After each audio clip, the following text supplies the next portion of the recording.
Today, I will break down a big claim you often hear in debates about world politics, that if the United States were to force a regime change in Iran, it would gain control over the country. It sounds simple: strike the regime, install a friendly government. But geopolitics is never that straightforward, and historical precedents tell a very different story. Especially when considering the succession process and the supreme leader's appointment of key positions that would shape power after him.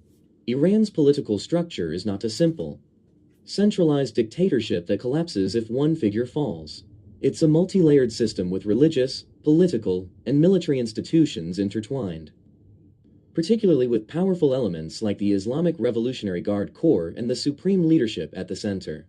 According to Middle East experts, even removing top leaders or targeting symbols of power wouldn't cause the regime to fall apart instantly. Its institutional resilience means the state can reorganize and adapt rather than collapse. Remember Iraq in 2003. The US removed Saddam Hussein, but the power vacuum that followed led to instability, insurgency, and sectarian conflict, not a stable US-aligned democracy. This is because external force alone rarely creates political loyalty or legitimacy inside a nation.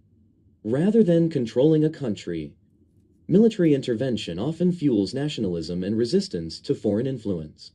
Empirical research and historical patterns show that external military action tends to strengthen internal cohesion against the invader, not weaken it. The US already uses economic pressure and sanctions against Iran as part of a strategy to change its behavior.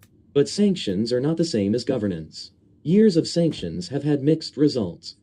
They can squeeze an economy, but they've not toppled the regime.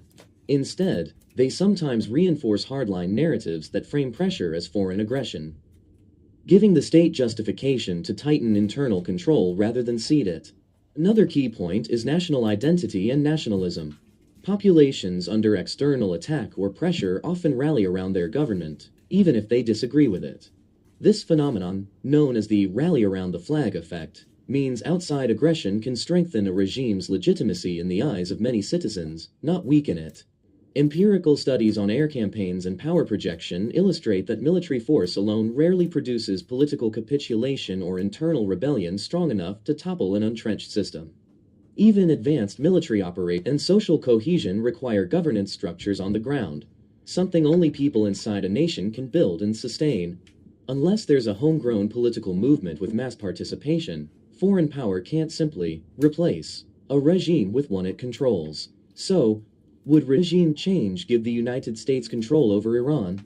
Not in any realistic geopolitical scenario.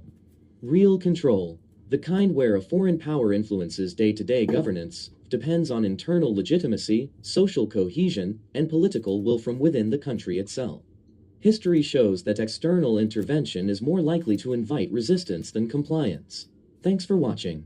If you found this breakdown useful, hit like, subscribe, and let me know in the comments.